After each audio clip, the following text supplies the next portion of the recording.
Buenas tardes, pues ya estamos aquí de regreso con la mesa de los jueves, con la mesa de periodistas.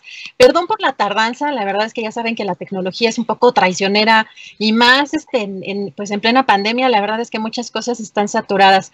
Pero ya tenemos por aquí listísimos a nuestros queridos colegas. Osvaldo Zavala, ¿cómo estás? Buenas tardes. Hola, buenas tardes, Adriana, un gusto saludarte y saludar aquí a Ricardo y a Víctor, como siempre estos jueves. Muchas gracias, Osvaldo. Víctor Ronquillo, ¿cómo estás? Muy buenas tardes. Buenas tardes, Adriana. Hola, Ricardo. Osvaldo, muchas gracias por este espacio y aquí estamos. Gracias, Víctor. Ricardo Ravelo, ¿cómo estás? Muy buenas tardes. ¿Qué tal? Buenas tardes, gracias por la invitación. Como siempre, cada jueves es un placer estar aquí compartiendo con los colegas periodistas Osvaldo, Víctor y también saludo especial al auditorio que nos sigue. Pues muchas gracias y vamos a empezar esta mesa. Nos va el día de hoy a ayudar nuestro querido colega Osvaldo Zavala. Yo regreso en un ratito en lo que checamos algunos detalles de producción, pero se quedan con Osvaldo Zavala. Muchísimas gracias. Ahorita nos vemos. Gracias. Bueno, pues como acordamos previamente, nosotros tres en compañía de nuestro queridísimo Julio Astillero, que está ya en gran recuperación y el que esperamos pronto ya tener en esta mesa, pues hemos decidido rotar la moderación de nuestra mesa de los jueves. Hoy me tocó a mí, la próxima semana, si nuestro querido Julio todavía requiere un poco más de descanso, pues estará nuestro querido amigo Ricardo Ravelo moderándola. Entonces, pues es un privilegio, un placer, por supuesto, hacer esto, ¿no? Estar en la plataforma de nuestro querido Julio y gracias a su generosidad, pues estar en estas discusiones que esperamos sean tan productivas y tan ricas como lo son para nosotros, que cada semana intercambiamos estas opiniones y este análisis. Y bueno, queridos colegas, pues yo quería empezar con el tema que a mí me queda muy cerca, pero que en realidad nos queda a todos los mexicanos de inmediato en la realidad política nacional y binacional, que es el segundo juicio de impeachment a Donald Trump. Sabemos que todo esto derivó de la insurrección, del ataque al Capitolio que ya discutimos en parte la semana pasada. Y ahora sabemos también pues, que este juicio se logró incluso en la Cámara de Representantes con apoyo de republicanos incluso, ¿no? Me parece que fueron 10 republicanos los que se sumaron a las filas demócratas para hacer todo esto. Ahora, en todo este contexto surgen dos temas que me parecen fascinantes para la cuestión nacional y binacional y nuestra relación con Estados Unidos en muchos sentidos. El primero que yo quisiera tratar con ustedes es la cuestión de la supuesta, ya veremos si es así o no, ustedes nos dirán, censura que sufrió o no el presidente Donald Trump al ser apagada su cuenta de Twitter, ¿no? Después de estos eventos, y la discusión que ha derivado a nivel presidencial, no solo en México, sino pues en todo el mundo en realidad, en torno a esto, ¿no? Yo creo que hay dos posturas que me parece que conviene rescatar para entrarle a esta discusión. Por un lado, pues está el presidente López Obrador, que como sabemos ha llamado a la destitución de la cuenta del de censura, incluso ha propuesto llevar el tema al G20, ¿no? Que parece tremendo. Sí. Y por otro lado está la canciller alemana Angela Merkel, que ha dicho que en realidad lo que se requiere no es tanto, digamos, hablar de censura propiamente por parte de Twitter, que como sabemos pues es una plataforma privada, ¿no? Es un corporativo privado, no es el ágora público, no es un espacio sancionado públicamente, y lo que ella más bien ha propuesto o ha puesto sobre la mesa es la posibilidad de regulación de parte de los estados, ¿no? En torno a Twitter. Todo esto pues abre pues un sinfín de discusiones. Pensaríamos que la cuestión de la regulación puede ser complicada, pero hay varios países que lo hacen, ¿no? Ahora mismo, ¿no? Uno piensa que Twitter generalmente es objeto, digamos, del autoritarismo de ciertos países como China, Irán o Corea del Norte, pero la verdad es que otros países de democracias occidentales ya han implementado medidas regulatorias, como es el caso de Francia, Israel o Corea del Sur. Entonces, bueno, pensemos en estas opiniones encontradas, ¿no? En torno a esta posible o no censura, Quisiera empezar contigo, Víctor. ¿Qué nos planteas sobre esto? ¿Cómo ves la intervención del presidente López Obrador al llamar censura lo que ocurrió con Twitter y el presidente Donald Trump? Mira, lo primero que valdría la pena señalar es algo que ya mencionabas, Osvaldo. No es el Ágora Pública, estas son empresas y como empresas pues tienen criterios, es muy significativo que podamos llamar criterios, líneas editoriales, pero bueno, habrá que buscar una definición para estas líneas de comunicación. Sin duda, estas redes, Twitter, había crecido mucho y había ganado muchos espacios políticos y de influencia gracias precisamente a Trump. Y Trump a su vez se había alimentado de esta capacidad de comunicación. Era su vehículo fundamental para transmitir. Hay un crecimiento desbordado de más de 6 millones de personas que seguían a Trump del principio de 2 millones a 8 millones al final. Creo que esto nos tiene que hacer pensar no necesariamente en las posibilidades de censura, sino en una realidad. Aquí se elige de acuerdo a los intereses de determinadas empresas. Y si en un momento dado Trump fue una mercancía, por decirlo de algún modo, útil para los fines de comunicación y de, pues no, es que son términos y definiciones que exigirían una visión, digamos, conceptual distinta, pero al final de cuentas Trump resultó ser una muy buena mercancía, para decirlo claro, de manera muy burda, para Twitter, ¿no? Y para estas redes sociales. Ahora no lo es, y ahora no lo es en razón, bueno, sí, en relación a lo que ocurrió, sin duda, y yo considero, y esto es un tema difícil, ¿no? Pero yo considero que la línea editorial de los medios tiene que ver con principios fundamentales y que están relacionados con el bien común, con el bienestar, que están relacionados con el respeto al otro, ¿no? Si yo me pongo en la posición, mi querido Osvaldo, público que nos escucha, Ricardo, de decidir si le daba voz a Trump o no después de lo que ocurrió, yo seguro no se lo hubiera dado. ¿Hubiera sido un acto de censura? No, hubiera sido desde mi punto de vista una elección editorial. Me parece importante que estos espacios tengan que ser regulados. Sabemos muy bien de las diferentes formas de expresión de guerras de odio, de discriminación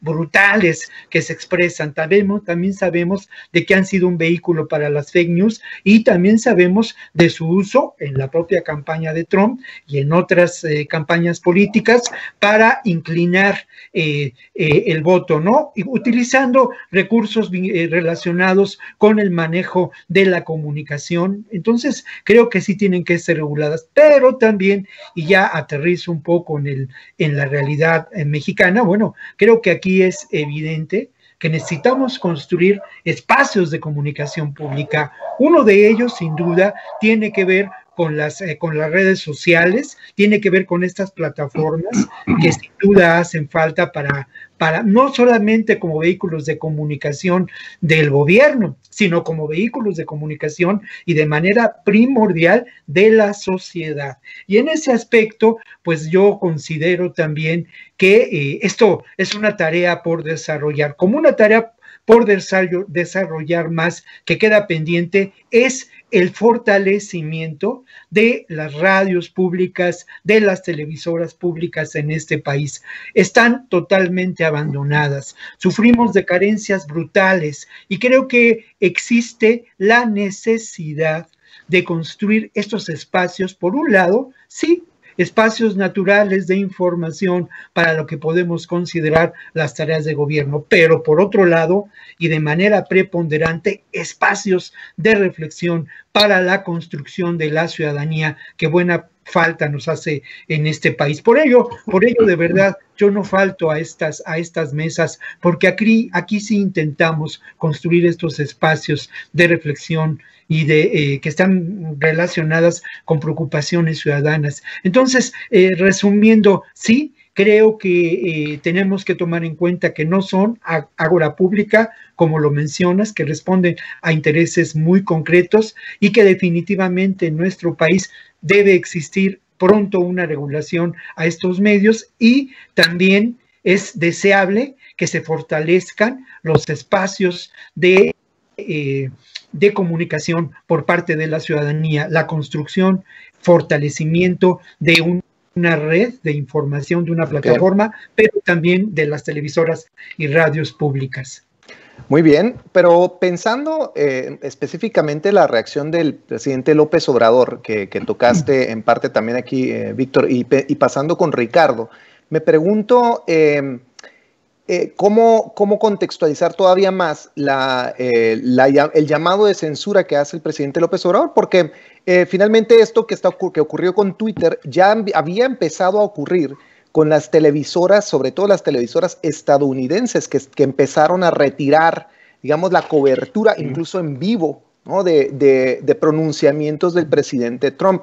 Entonces, algo que me parece que es importante discutir es que señala el presidente López Obrador, es cómo, pese a lo que sea su contenido, tal vez es imprescindible permitir escuchar lo que dice un presidente, sobre todo el presidente de una de las naciones más poderosas, como lo es el caso de Estados Unidos. Entonces, la pregunta que yo te haría, Ricardo, es si se sustenta o no, si tiene algún mínimo sentido o no hablar de censura como hace el presidente López Obrador en torno a este evento.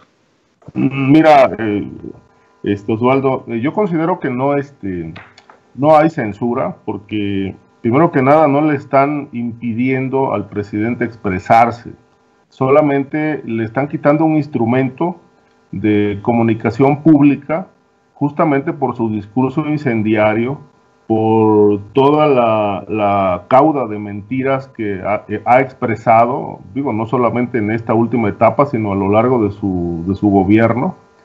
Y peor aún, en el escenario violento que vimos con el asalto al Capitolio, que como ya han concluido las autoridades norteamericanas, pudo terminar en una masacre.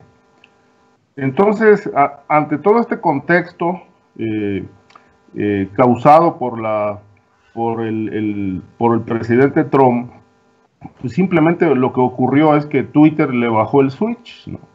Le bajaron el switch, le quitaron el micrófono y prácticamente pues, lo dejaron en la total impotencia de comunicación entre su gente y el público en general. Y a mí me parece que esta medida es un llamado también al uso responsable de las redes sociales. Es decir, cuando estamos contaminando a la sociedad con mensajes tergiversados, con mentiras, con agitación social o con ese intento de agitación social, pues me parece que no es el uso correcto. Digo, es un instrumento muy poderoso, muy interesante, cuando se lleva a cabo de una manera transparente, honesta, seria, pero cuando se usa con fines perversos o con fines de alteración social o de infundir miedo a la gente o de instrumento de comunicación destructiva, pues a mí me parece que no tienen todo el derecho de bajar el switch en ese caso. Y sí considero que es sumamente importante este precedente porque, como bien lo apuntabas hace un momento, es el momento de regular, que no quiere decir limitar, ¿no? Es regular su uso. Es decir, creo que hemos actuado de manera libertina con las redes sociales, y me parece que ante este caos que se ha generado, que lamento mucho que la conciencia social no sea tan amplia como para que haya una autorregulación y no tengan que venir a imponernos condiciones y qué hacer y cómo usar las redes sociales, pues bueno, se va a tener que imponer una reglamentación para el uso correcto de estas. Yo en ese sentido no considero que haya censura. Me parece que Twitter actuó con cierta responsabilidad. frente a un momento verdaderamente muy lamentable. Yo no recuerdo en la historia reciente un final tan terrible y tan desastroso de fin de gobierno de Estados Unidos como el que está teniendo Donald Trump ahora en esta etapa final de su gestión. Sí, sí.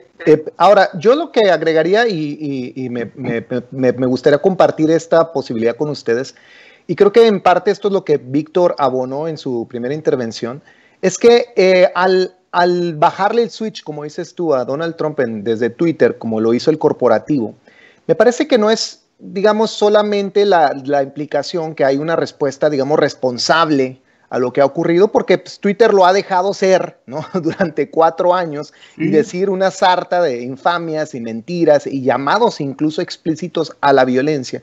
Y pareciera entonces que habría 2 puntos tal vez que considerar en este bajar el switch. Uno, por un lado, que decía Víctor, que ya no resulta monetizable el presidente Donald Trump para la plataforma, entonces pues ahora resulta tal vez más monetizable apagarle la cuenta. Eso por un lado. Y por otro, me parece que apagar la cuenta también es una forma de expresión política, pero una forma de expresión política no regulada en algo que aparece ser el ágora público y que sin embargo no lo es, ¿no? Entonces la pregunta que yo les haría aquí finalmente es si por lo menos en nuestro país, en México, al proponer López Obrador el tema en el G20 y al tratar de instituir una pregunta, a lo mejor no es la mejor manera de articularla pensándola como un problema de censura, pero sí tal vez como un problema de necesidad de regulación, ¿no? De regulación estatal. Entonces tal vez lo que nos hace falta finalmente pues es un debate horizontal, ¿no? Democrático, abierto,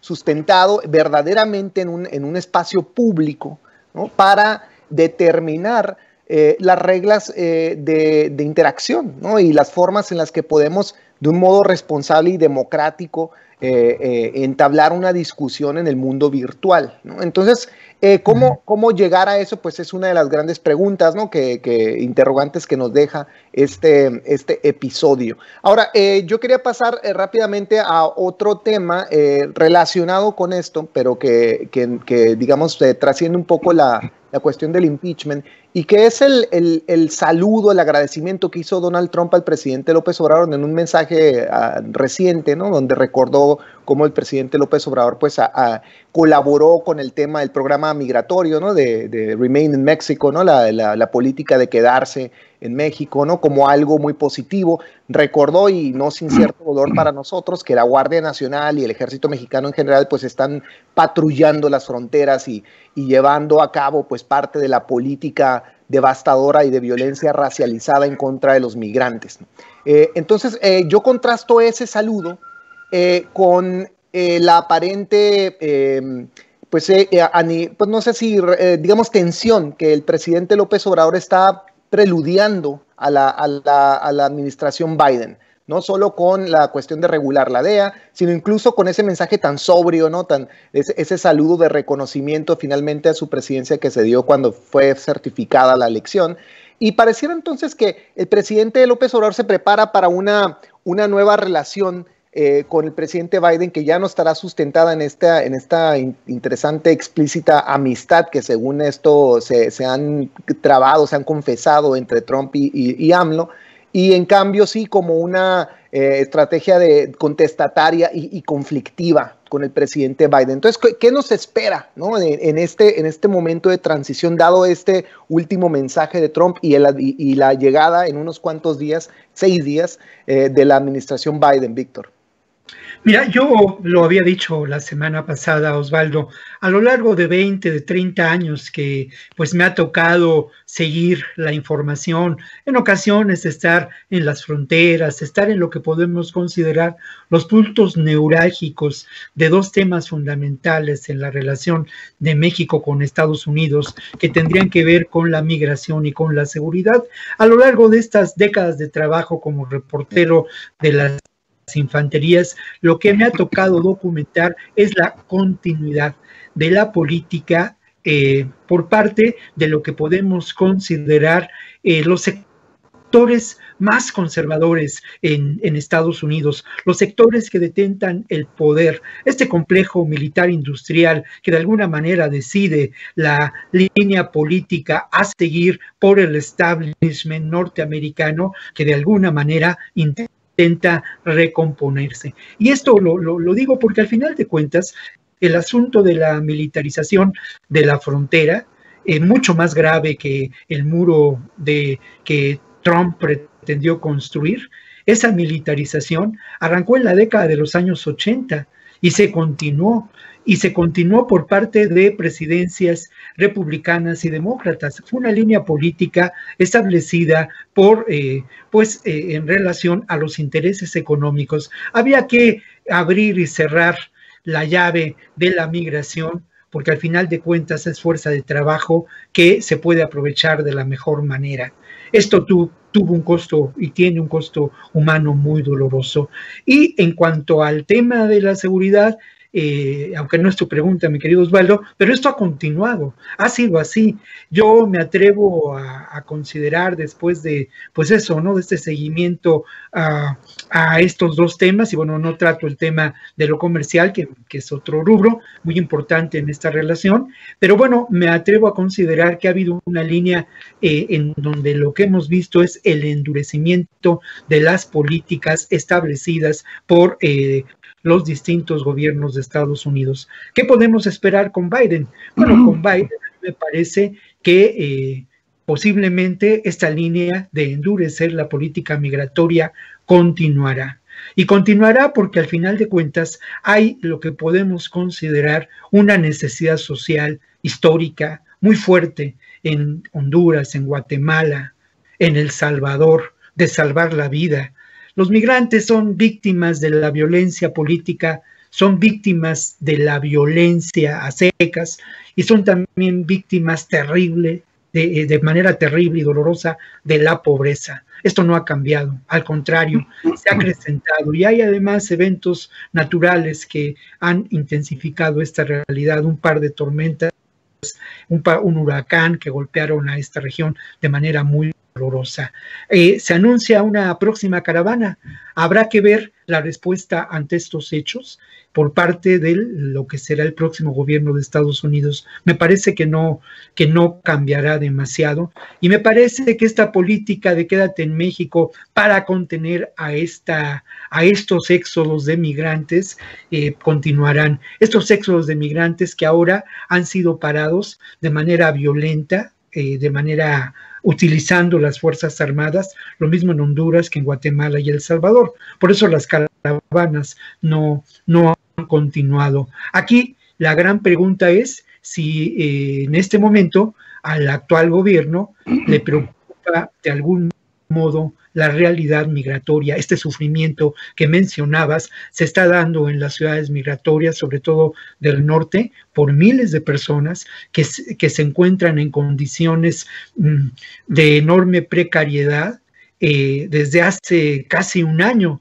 cuando el gobierno de Trump o la administración de Trump cerró las posibilidades para la tramitación de papeles para considerarse refugiado o ser exiliado, o ser asilado. Esto creo que es parte de la realidad. Y lo otro, también hay que decirlo, en este momento las Fuerzas Armadas de México en total tienen desplegado en tareas migratorias, descuidando seguramente otras tareas que son fundamentales y sobre todo en estos momentos de la pandemia, cuando estamos de cara a lo que será pues una tarea logística impresionante que el propio López Obrador ha conferido al ejército o a las Fuerzas Armadas, pues en este momento hay 8,000 integrantes de las Fuerzas Armadas en tareas muy concretas pues sirviendo, como yo lo decía en algunas ocasiones, sirviendo de la patrulla fronteriza del sur. Esta es parte de la realidad. Ojalá que sea el momento y la coyuntura para que esta realidad cambie. Estuvo el responsable de la Secretaría de Relaciones Exteriores de visita en Guatemala y se habló de la infraestructura, para migratoria, de los puentes, pero no ha habido información respecto a si se habló de la posibilidad de conglomerarse estos países unidos a México y exigir lo que de alguna manera ya se había puesto sobre la mesa en otro momento, un plan de desarrollo económico, de auténtica asistencia para estos países, que no hay que olvidar que las condiciones en que se encuentran de pobreza, de violencia política y de violencia tienen que ver con la política exterior de Estados Unidos mantenida desde el siglo XIX, una política colonialista, imperialista, que ahora tiene otros matices todavía más negros, mi querido Osvaldo. Muy bien. Bueno, yo soy de los que cree que la política antimigrante de López Obrador no solo es resultado de la presión estadounidense, sino que yo creo que él comprendió que le favorece políticamente. Yo creo que hay parte de esta política que él ha aceptado tácitamente o abiertamente, porque en realidad le reditúa de un modo positivo. Pensemos en cómo las encuestas que se han hecho varias veces sobre el tema, pues favorecen las lógicas de deportación, y cómo el presidente pues rápidamente, al parecer incluso antes de la crisis de los aranceles, ofertó al gobierno estadounidense el uso de la Guardia Nacional para vigilar las fronteras. Y con esto te quiero preguntar, Ricardo, sobre la cuestión de seguridad que se viene con el presidente Biden, ¿no? Porque el presidente López Obrador pues ya ha puesto sobre la mesa, ¿no?, este reclamo de soberanía, esta regulación de la DEA, ya hemos hablado de esto, y cambia completamente el tono, ¿no? Todavía no llega el presidente y sin embargo ya está una y otra vez apareciendo, ¿no?, como un presidente, como una relación discordante y tensionada, ¿no? Entonces quisiera que nos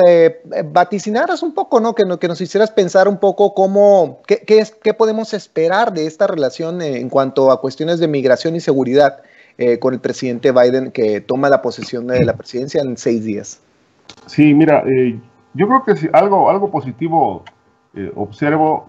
Primero que nada, se va a terminar este discurso ríspido o esta relación ríspida que se presentó con Donald Trump, que bueno, finalmente pues se observa que estas asperezas se habrían limado. En realidad pues yo no lo veo así, simplemente bueno, hubo posturas de entendimiento a partir de que López Obrador generó algunos resultados en materia de migración que fueron bien vistas por Donald Trump.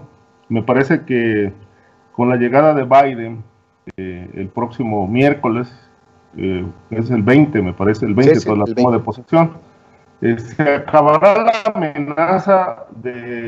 la amenaza constante, tan fastidiosa de construir el muro para impedir el cruce de migrantes a Estados Unidos, y ahora se van a tender puentes de comunicación que yo espero que sean flexibles, que las posiciones sean flexibles, de entendimiento, de cordura.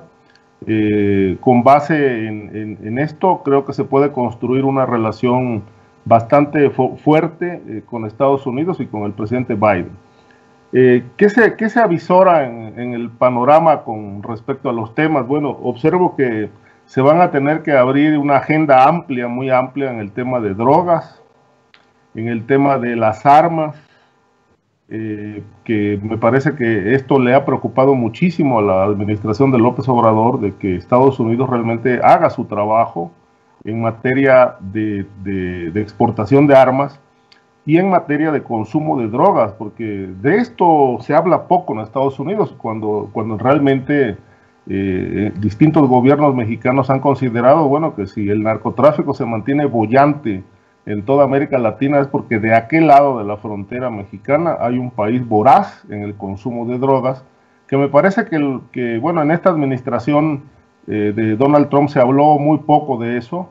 Se avanzó en el tema de la regulación, de la despenalización del consumo de la marihuana en varios estados de la Unión Americana, pero se habló poco de qué está haciendo el gobierno en materia de atención a toda esta multitud de consumidores que ha convertido a Estados Unidos en el país pues más importante en cuanto a para la industria del crimen organizado. Ahora, en el tema de las drogas va a ser importantísimo, quizás sea un punto clave, reabrir el debate de si la DEA realmente debe ser regulada o no en México.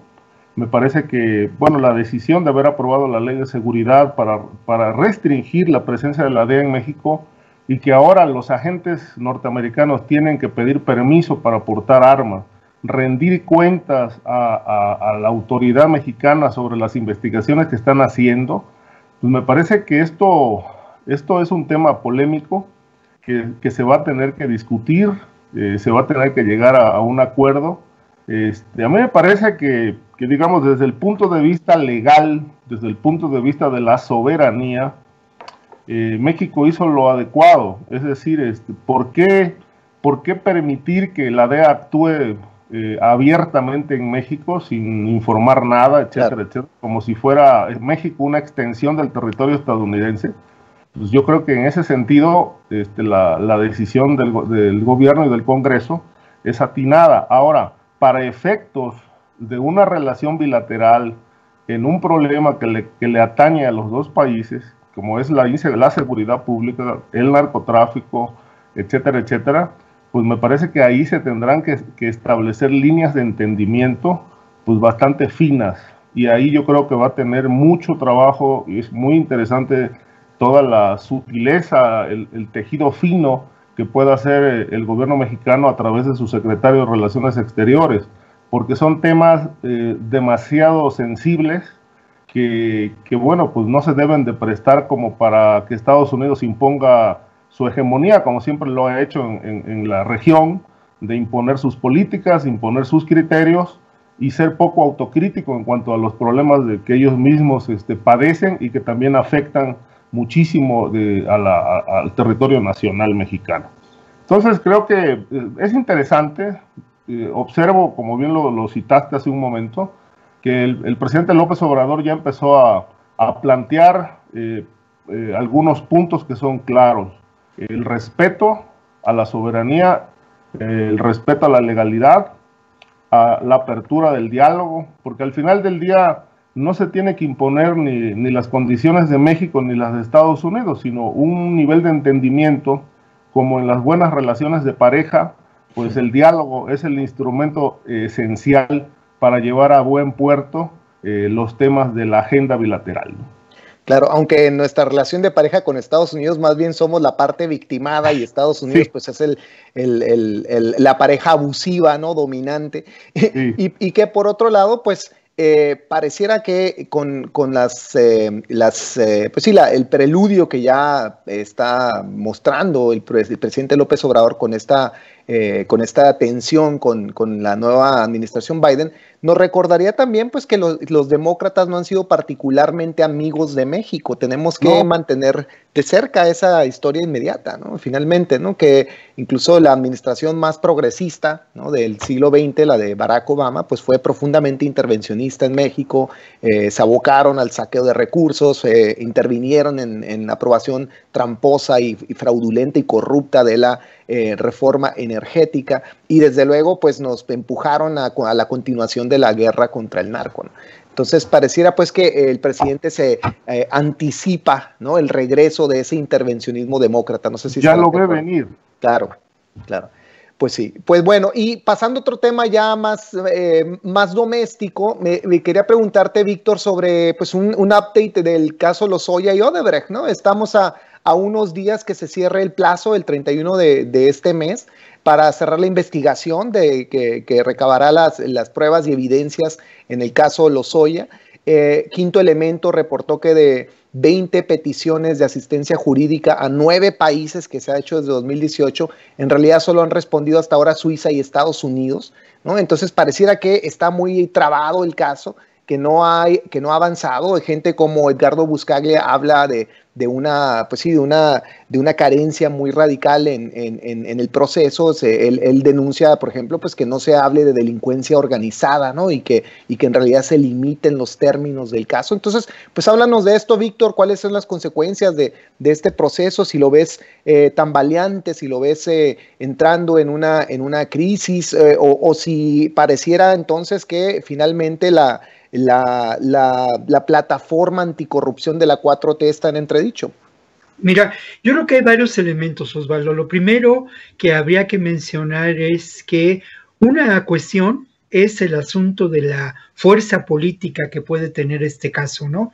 Una fuerza política demoledora que parecía podía poner en el banquillo de los acusados a el presidente Peña Nieto, a Lozoya, a distintos senadores, bueno, en su momento senadores, algunos hoy gobernadores, como el de Tamaulipas, como el de Querétaro. Esta fuerza política seguramente fue de enorme eficacia y ha sido algo que López Obrador y el gobierno de la Cuarta Transformación han aprovechado muy bien de manera política, ¿no? En momentos claves de conflictos, como lo que ocurrió con este conflicto en relación a la dotación de agua que se tenía que entregar a Estados Unidos, bueno, también estaba el tema de Lozoya, ¿no? Creo que esta fortaleza política no tiene paralelo con lo que podríamos considerar la fortaleza jurídica en relación al caso. Hasta el momento, y a mí me preocupa mucho, lo que hemos visto son solamente las declaraciones de Lozoya y las réplicas a estas declaraciones por algunos de los involucrados. Lo que existe en términos de pruebas como tales son pruebas que se habían manejado ya desde antes, pruebas que proceden de la investigación realizada por el gobierno anterior. El caso me parece que es un caso que puede convertirse en una crisis grave, revertirse en una crisis grave de credibilidad al gobierno de López Obrador. Lamentablemente, la investigación y la indagación de este caso se encuentra en lo que podemos considerar, y lo mencionaba yo la semana pasada, una entidad del gobierno que ha sido por décadas conocida por su manejo corrupto, por la forma tan escandalosa de manejar la justicia. Esto no cambia, y con buenas intenciones y voluntad política puedes colocar al frente de esta institución a una persona honorable y respetable, pero el monstruo es demasiado grande. Creo que hasta el momento no hemos sabido de una limpieza a fondo de lo que fue la Procuraduría General de la República. Lo que encontramos es elementos que nos hacen pensar que en términos de justicia no ha quedado claro que existe una nueva realidad política en este país. Y esto es muy preocupante.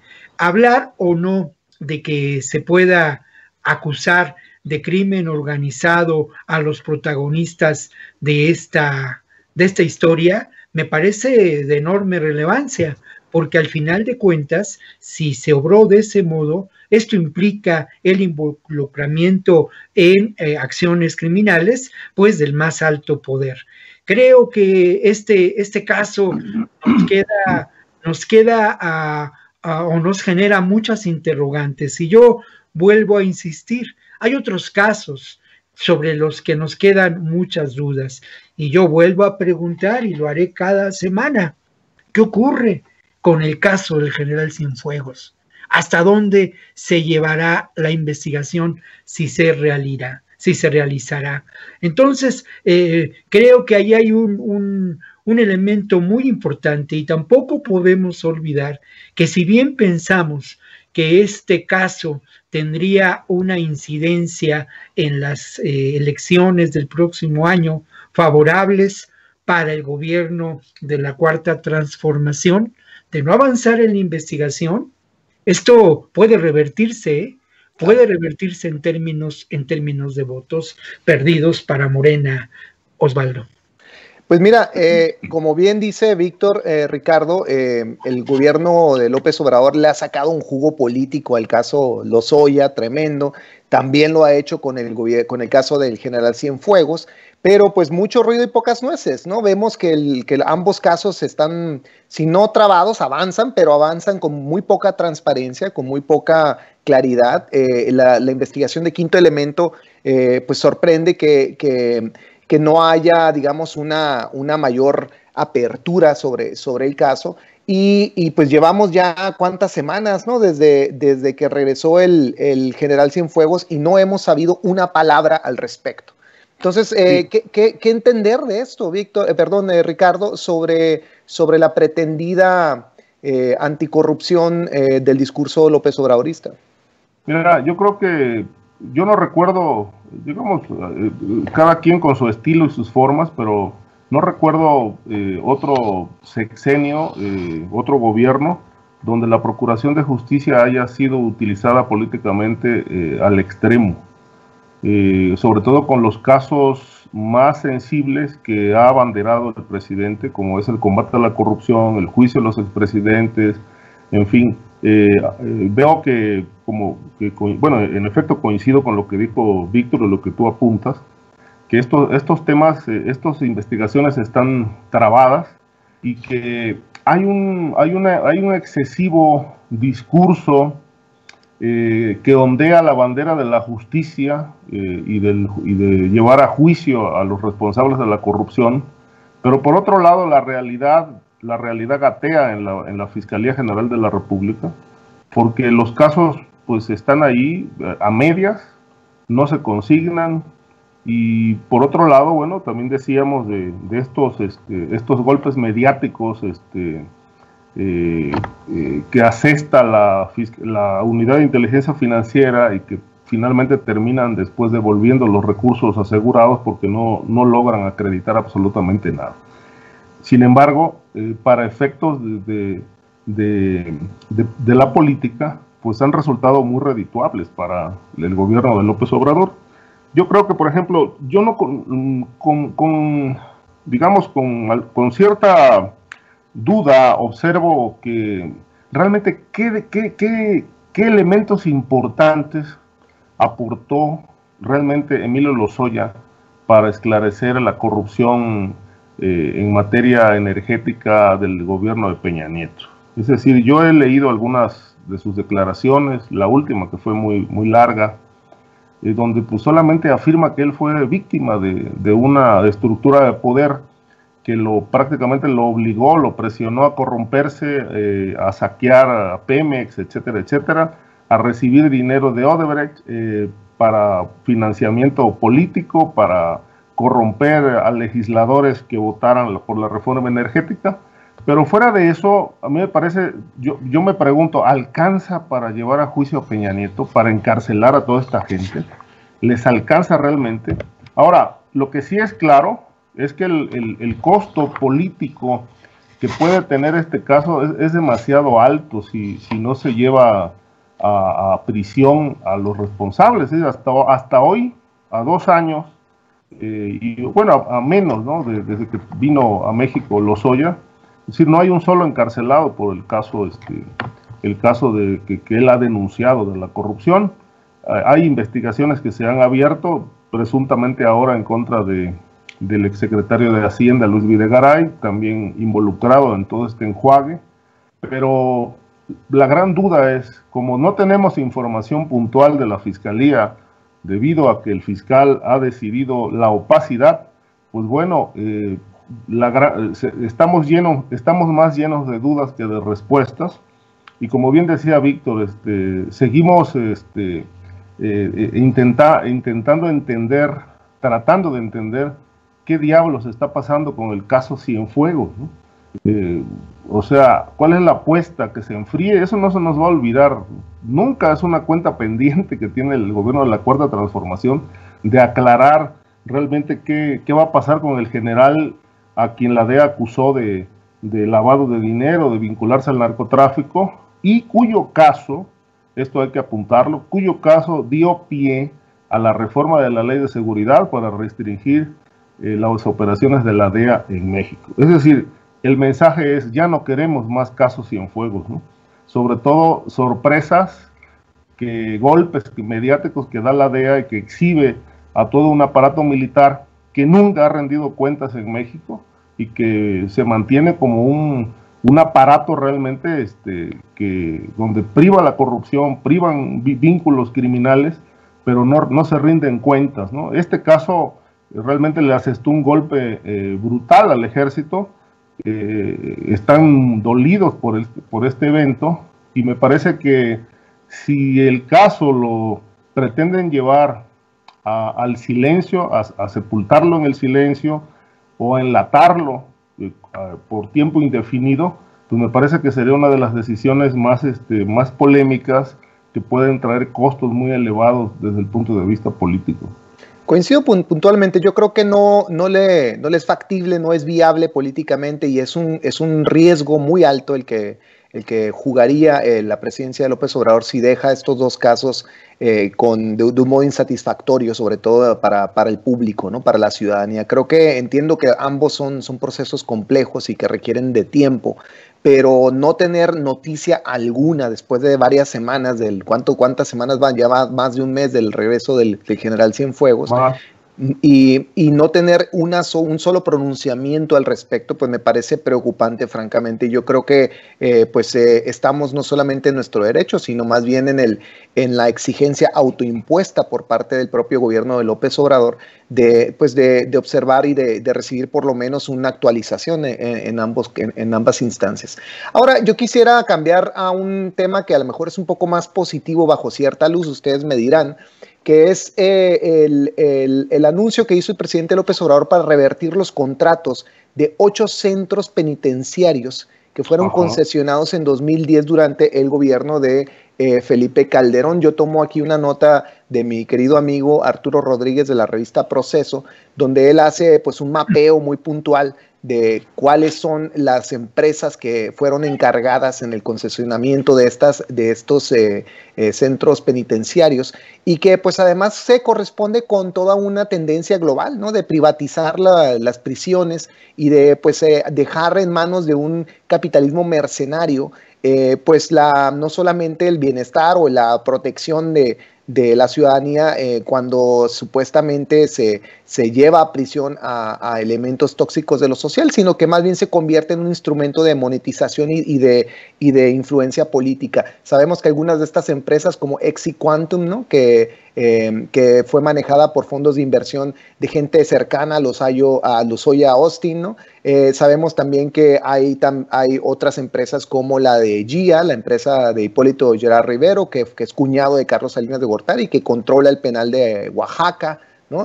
También sabemos que Capital Inbursa de Carlos Slim tiene los penales de Chiapas y Morelos, BlackRock, ¿no? Con el contrato del penal de Guanajuato, y que además son cantidades estratosféricas. No solamente se distribuyen estos centros penitenciarios entre el status quo del empresariado más alto mexicano, sino que además hablamos de cifras verdaderamente extraordinarias, ¿no? Rosa Isela Rodríguez, la secretaria de Seguridad y Protección Ciudadana, habla de que ya se han pagado 75,661 millones de pesos, y eso apenas corresponde al 36% del pago, ¿no? De lo que se debe, para que en total hasta 2037 el gobierno haya pagado alrededor de 266,300 millones de pesos, ¿no? Esto me parece de verdad un escándalo. En uno de los penales, el de Exiquantum, que está en Sonora, un penal femenil de Sonora,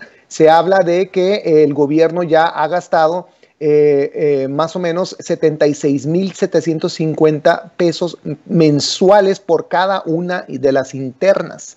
Entonces, Víctor, hablemos de la relevancia de esta discusión que pone el presidente López Obrador. Por un lado, la validez o legitimidad de tener centros penitenciarios administrados por empresas privadas, que me parece preocupante por un lado, y por otro lado, lo que es, por lo menos, yo no soy ningún experto en sistemas carcelarios, pero me parece que las sumas de las que estamos hablando aquí son extraordinarias y muy excesivas. Entonces, coméntanos, Víctor, ¿qué piensas de esta posibilidad de revertir estos contratos y de eso, de la discusión en general sobre los sistemas penitenciarios del país? Me parece que revertir esos contratos tiene que hacerse, es una cuestión obligada al final de cuentas, porque no puede ser que una acción y una gestión del Estado que tiene que ver con los penales caiga en manos del negocio, ¿no? Tiene que ver con la privatización de lo público, ¿no? Realizado a lo largo de este periodo neoliberal. Pero te soy sincero, mi querido Osvaldo, creo que hay otro tema de fondo del que no se ha hablado. Más allá de estos datos muy importantes que has puesto sobre la mesa y quién maneja este enorme negocio, hay varias preguntas que yo quisiera compartir con ustedes y con el público que nos escucha. La primera de ellas es que no hay duda de quién se benefició enormemente de este negocio. Estas empresas, estos funcionarios. La pregunta es, ¿quién pagó las consecuencias con dolor humano? ¿Quién los pagó con sufrimiento? Los primeros fueron las personas que se encuentran privadas de su libertad. Hay un documento, resultado del comité de la ONU en relaciones subcomité, no recuerdo el nombre exacto, pero bueno, ahí está el documento, está en internet y se puede consultar, un documento de la ONU sobre la tortura en México, en 2019 fue publicado, y bueno, la tortura es un lugar común y es un hecho, y todos lo sabemos, es recurrente y sigue vigente en los penales mexicanos de manera reiterada. Esto es parte de este infierno, pero hay muchos más elementos. Ahora que se habla tanto de los problemas de salud y de la pandemia, en 5 de estos penales que tienen que ver con esta indagación, pues bueno, las condiciones de atención a la salud son precarias.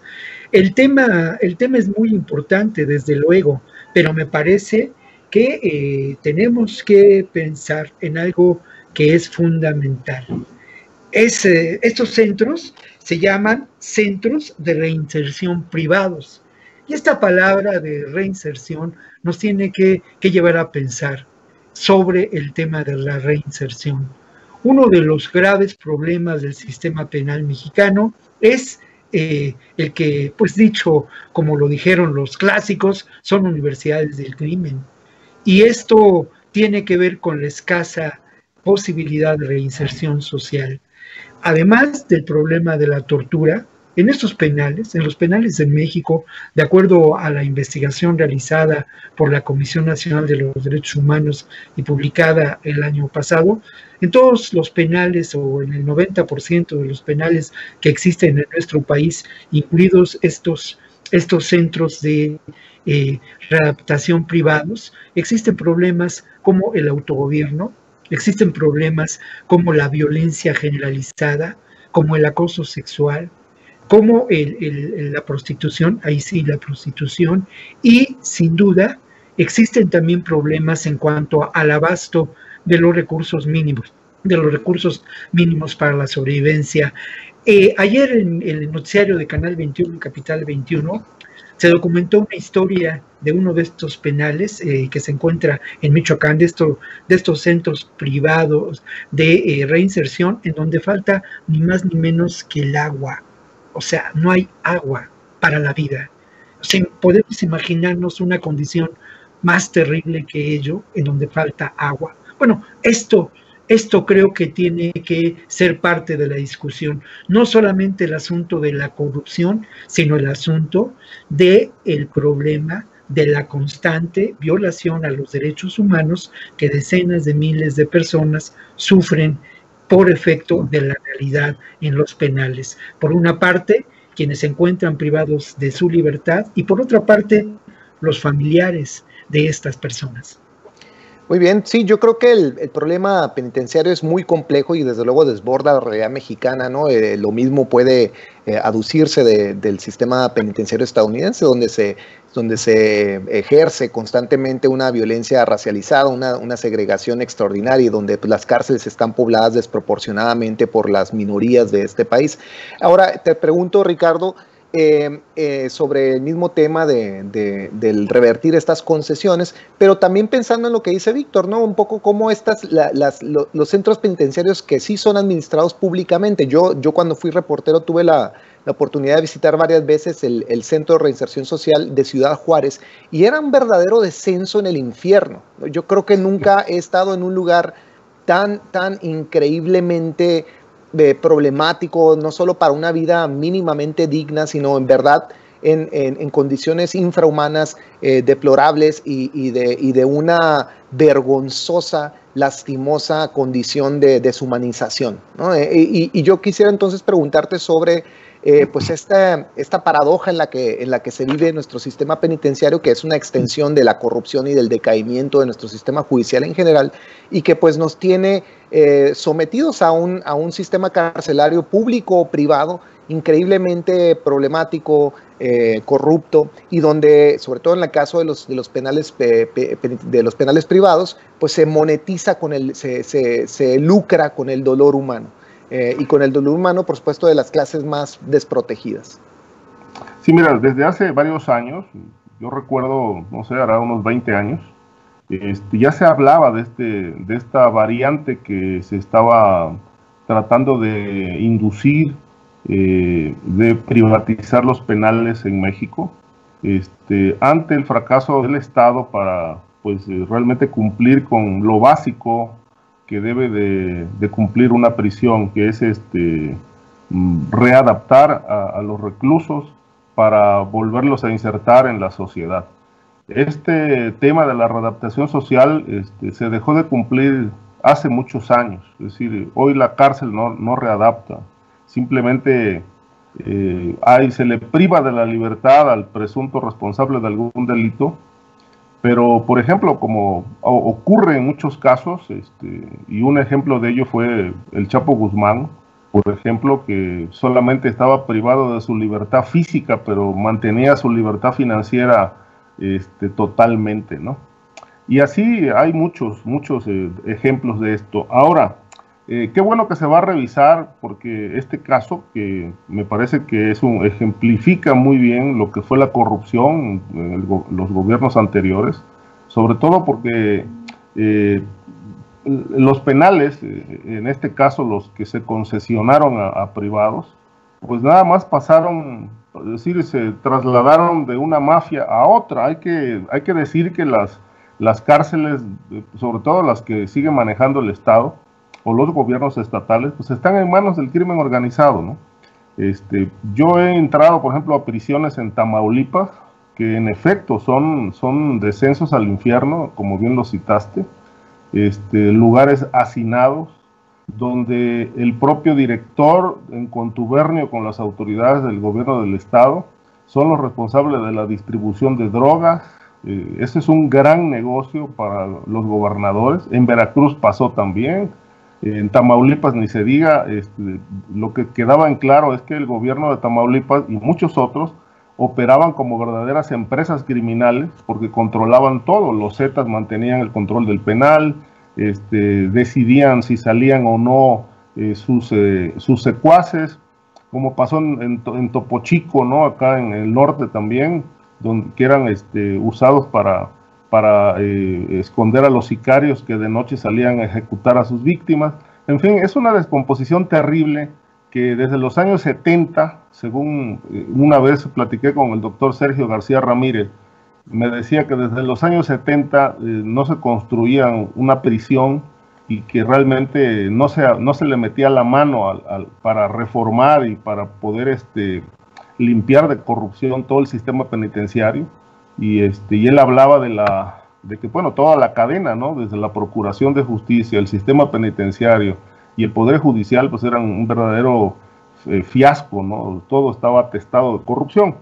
De tal suerte que, bueno, lo vieron sin duda esto desde el gobierno de Felipe Calderón como un gran negocio, ¿no? Privatizar las prisiones fue un gran negocio porque resulta hacerlo. Es decir, por ejemplo, recuerdo cómo se asignaban los contratos en la Ciudad de México, en los gobiernos priistas, para incluso hasta periodistas eran eran dueños de contratos para suministrar tortillas, comida, agua. Entonces todo ha sido negocio dentro de las prisiones, y lo que poco ha importado o no ha importado es realmente la parte humana, ¿no? La parte humana, la readaptación de las personas que están allí, y realmente esto sigue creciendo muchísimo. Uno cuando va a una prisión realmente da miedo entrar, porque bueno, aquello es una población totalmente desordenada. Recuerdo un caso, por ejemplo, en aquel penal de Tijuana, que seguramente tú lo debes recordar también, Víctor, el famoso pueblito en Tijuana, Baja California, que eran bueno, familias enteras vivían ahí, y las guerras entre bandas, por ejemplo, era terrible porque eran a muerte, y me contaron una historia cuando llegué por allá a ver un tema de crimen organizado, que las bandas, los jefes de las bandas estaban en guerra, y entonces las personas que estaban enfermos de SIDA se extraían sangre y empezaban a perseguir a sus rivales con las jeringas para poderlos inyectar e infectarlos de VIH, ¿no? O sea, eso ocurría en esa prisión, que afortunadamente pues ya la cerraron, ¿no? Pero de esa manera, o sea, no usaban armas, simplemente el arma era la sangre contaminada de VIH para poder picar al enemigo y contagiarlo, ¿no? Esa era una manera de ajustar cuentas en esa prisión. Y bueno, y obviamente creo que también esta situación desbordante fue la que dio paso al cierre de Puente Grande, ¿no? Hace no muchos meses, porque, bueno, además de tener el antecedente de la fuga del Chapo, pues también era una cárcel que ya no estaba, digamos, cumpliendo con la función de readaptar a los internos. Pues qué barbaridad, no digo, son historias que creo que todos los que hemos cubierto alguna prisión alguna vez como periodistas podremos corroborar con sus múltiples variantes, y es verdaderamente pues una de las grandes consignas humanitarias, no solo de México, sino de todo el mundo, de cómo replantear, ¿no?, los sistemas carcelarios privados o públicos, y sobre todo cómo dejar de monetizar el infortunio humano que son estas prisiones. Creo que nos da tiempo para un último tema muy rápido. Trataremos de ser lo más breves para cerrar la mesa, y no quisiera irme sin preguntarles esto, porque pues es otro de las vertientes del problema de seguridad que vive actualmente el país, y que tiene que ver con Guanajuato, ¿no? A los primeros 12 días del año ya se registran alrededor de 138 homicidios, ¿no?, en esta entidad. La detención de José Antonio Yepes Ortiz, el Marro, pues no significó gran cosa en este contexto. Se habla, por supuesto, como se dice constantemente en el discurso dominante, ¿no?, que el cártel Jalisco Nueva Generación sigue haciendo esta supuesta guerra al cártel Santa Rosa de Lima. Ya hemos discutido antes en estas mesas cómo en la necesidad de replantear estos términos del discurso oficial, ¿no?, de dejar de pensar tal vez en guerras de cárteles y más bien pensar estos grupos de mercenarios que podrían incluso tener extensiones o linderos paramilitares. Entonces yo quisiera preguntarte, Víctor, este escenario tan problemático de Guanajuato, no es solamente Guanajuato, pero me sorprende cómo la entidad parece cada vez más incendiarse, independientemente de detenciones, independientemente de la militarización. Sí, fíjate que yo me preguntaba qué es lo que de alguna manera podía mover esta situación, qué es lo que podía generar esta situación de creciente violencia, porque al final de cuentas, cuando uno encuentra estas situaciones, y lo hemos documentado a lo largo de los años en las fronteras, por ejemplo, es evidente que hay, y sin duda, pues un negocio, ¿no?, en términos de el tráfico de drogas, el control de la plaza, en fin, quizá tendiendo un poco a este discurso pues que ya hemos puesto a revisión, ¿no? Pero el tema es de veras, ¿qué es lo que realmente genera esta enorme violencia en Guanajuato? Pues debido a la pandemia, es muy difícil que en este momento yo tome mi autobús en la Central del Norte y vaya a preguntar qué onda, ¿no?, como lo hice a lo largo de la vida. Pero bueno, pues existen otros vehículos, y resulta que hay un amigo mío, Saúl Arellano. Él es un personaje muy singular. Él es, digamos, tiene una vocación política. es también periodista, es también promotor de pues derechos sociales, en fin. Saúl él es de allá de Guanajuato y en tiempos de la pandemia allá se ha recluido. Tiene mucha sensibilidad, tiene muchos contactos y maneja mucha información.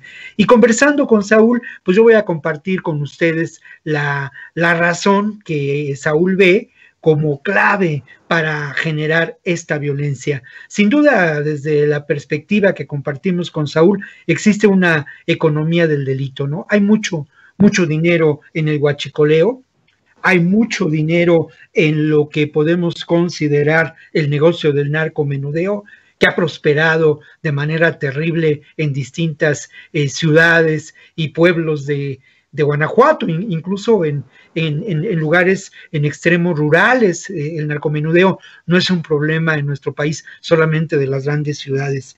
Hay otro elemento que tiene que ver con el secuestro, con el derecho de piso. Y aquí está la información interesante que mi amigo Saúl Arellano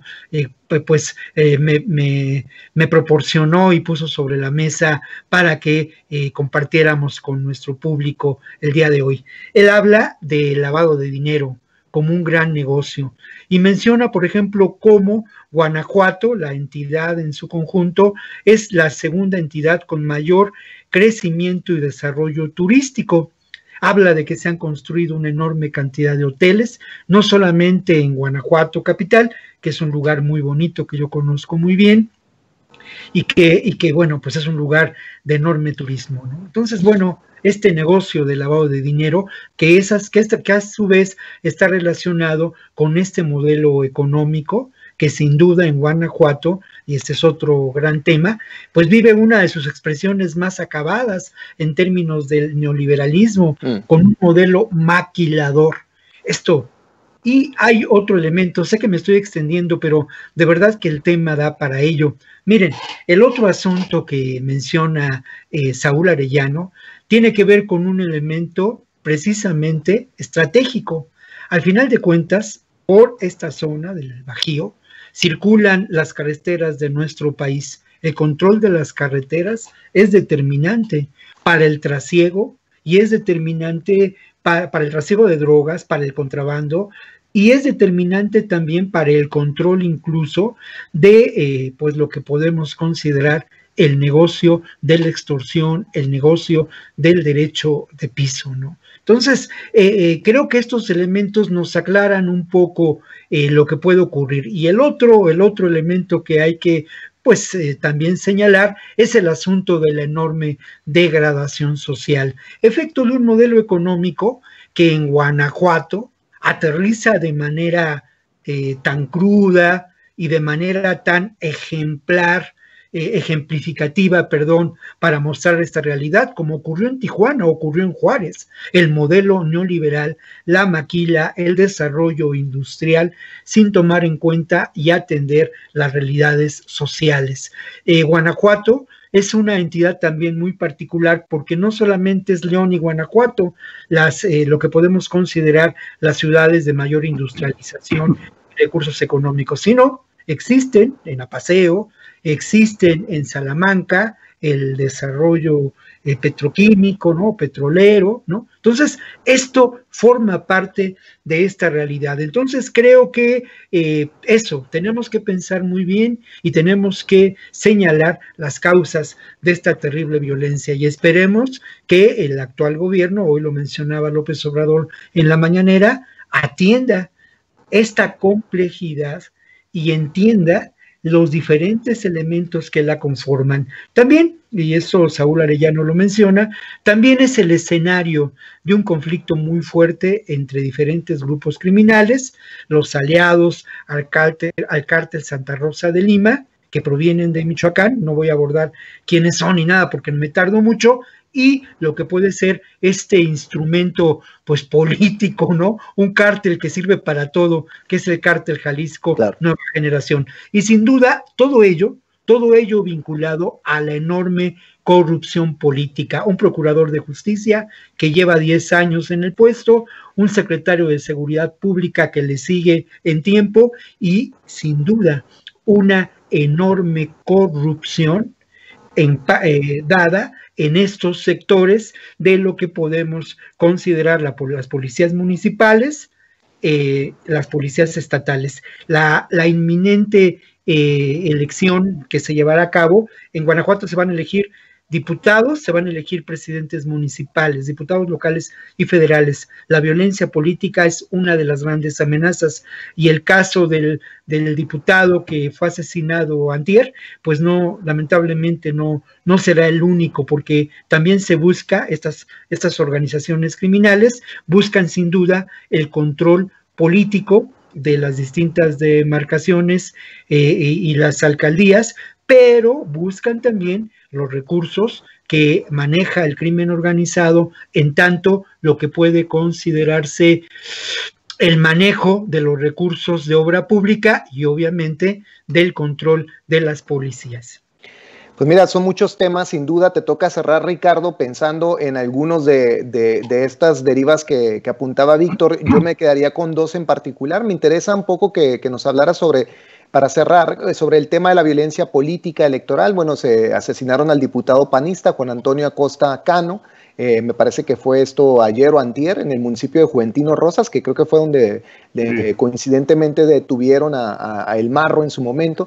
También quisiera pensar contigo, pues cómo asumir este reporteo constante sobre el conflicto entre el supuesto cártel Jalisco Nueva Generación y el pretendido cártel Santa Rosa de Lima, cuando se nos ha dicho varias veces que el cártel Santa Rosa de Lima ya iba de salida, que estaba diezmado, que ya prácticamente no existía, que era nulo, y sin embargo pareciera que siempre regresan estos cánceres, ¿no? Estos cánceres de cárteles que son inapagables. Y por otro lado, pues finalmente la dimensión de corrupción política que vive ese estado, y donde están en juego por recursos preciosos naturales, sobre todo el tema del petróleo. Entonces háblanos de esto, Ricardo, y cómo entender este resurgimiento de la violencia en Guanajuato, para cerrar la mesa. Mira, en el tema de la violencia política, yo creo que esta se va a agudizar, no solamente en Guanajuato, sino en todo el país, pero particularmente en los estados que tienen una mayor narcodinámica, como es el caso de Michoacán, es el caso de Tamaulipas, por supuesto Guanajuato, que hoy está en los primeros lugares de inseguridad pública. Bueno, desde hace mucho tiempo lo está. Y me parece que, bueno, el planteamiento y el diagnóstico que hace Víctor es bastante puntual. Esta mezcla explosiva de dinero, crimen y corrupción, me parece que es una fórmula muy destructiva que está causando muchos estragos en Guanajuato, y lamentablemente han pasado ya muchos meses, han ocurrido demasiados crímenes, masacres verdaderamente en abierto, ¿no? Y nadie pone orden en ese estado, lo que indica que hay un grave problema de corrupción institucional. En eso coincido con Víctor, donde sin duda juega un papel estratégico la policía, y lo que llama mucho la atención es que, a pesar de la fuerte presencia de las Fuerzas Armadas, de la Guardia Nacional, pues este flagelo no se pueda detener. Es una zona geográficamente muy atractiva para el crimen organizado. Es la ruta al occidente, la ruta al norte, y Guanajuato tiene un problema ¿cómo se llama?, de presencia de grupos criminales, incluso internacionales. Recuerdo hace unos 10 años, ahí se desmantelaron muchos laboratorios operados por grupos argentinos que estaban moviendo la efedrina desde Sudamérica hacia Guanajuato, y esto causó muchísima violencia en aquellos tiempos, ¿no? Pero evidentemente que es una zona en disputa. Leía yo hace unos días un informe que presentó el fiscal ante el Congreso, donde planteaba que hay 7 grupos criminales que ellos reconocen como los que están generando la violencia, y mencionan entre ellos al cártel Santa Rosa de Lima, que recuerdo el propio Alfonso Durazo, cuando era secretario de Seguridad Pública Ciudadana, habló de un debilitamiento de este grupo, que incluso al propio líder, al Marro, lo habían detenido después de un seguimiento en el que confirmaron que ya no tenía dinero. que ya no podía pagar ni siquiera la nómina, y hoy resulta que es un grupo criminal que, aunque está descabezado, sigue operando con mucha fortaleza en Guanajuato. Los principales giros criminales, que son la extorsión, el secuestro, obviamente la venta de droga, el cobro de piso, entre otros delitos que también se está disputando el control territorial con Sinaloa, con un grupo que no había oído mencionar, que se llama Unión León, y la nueva familia michoacana, que la verdad, bueno, esto de la nueva, está bien, la nueva familia michoacana se entiende, pero Unión León, la verdad que no sabía a qué se refiere. Ya vamos a ver una proliferación de uniones, ¿no? Unión Tepito, sí. Unión León, Unión Celaya, ya parecen clubes deportivos. Exacto, entonces, bueno, de pronto surgen grupos como los hongos, ¿no? Por aquí, por allá.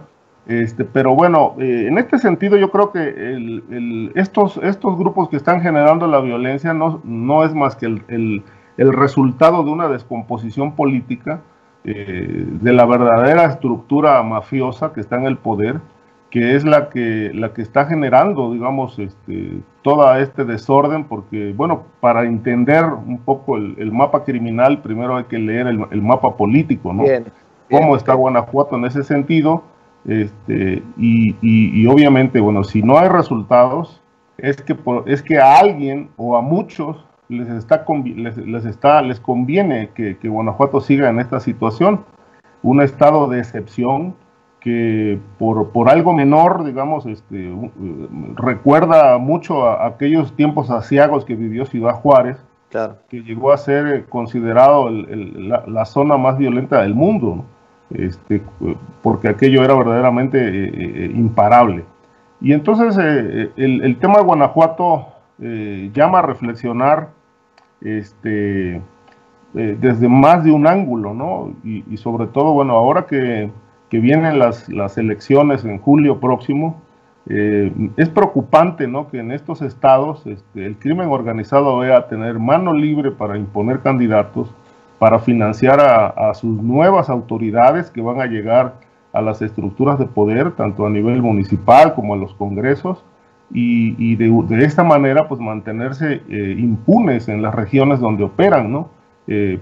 Me preocupa muchísimo, por ejemplo, este personaje que lo leí en la página de la revista Proceso, el candidato PRI-PAN-PRD de Guerrero, que bueno, abiertamente está relacionado con el narcotráfico y es el elegido para ser el gobernador. Bueno, es el elegido de estos tres partidos para ser el candidato al gobierno de Guerrero.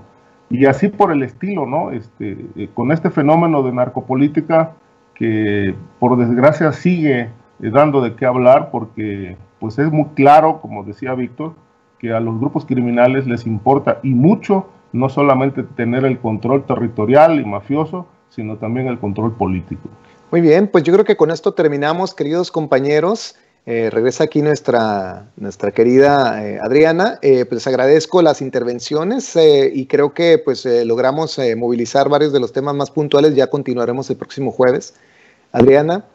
Muchísimas gracias, Osvaldo, por moderar esta mesa. Gracias, compañeros, por esta mesa siempre tan interesante, con temas que son tan relevantes en un año, bueno, con pues muchos temas que vienen muy complicados, sobre todo en esta contienda electoral. Y pues les agradezco mucho que hayan estado con nosotros en este programa. Nos vemos la próxima semana. Osvaldo, muchísimas gracias. Gracias, Adriana, y gracias, Ricardo y Víctor, por sus intervenciones.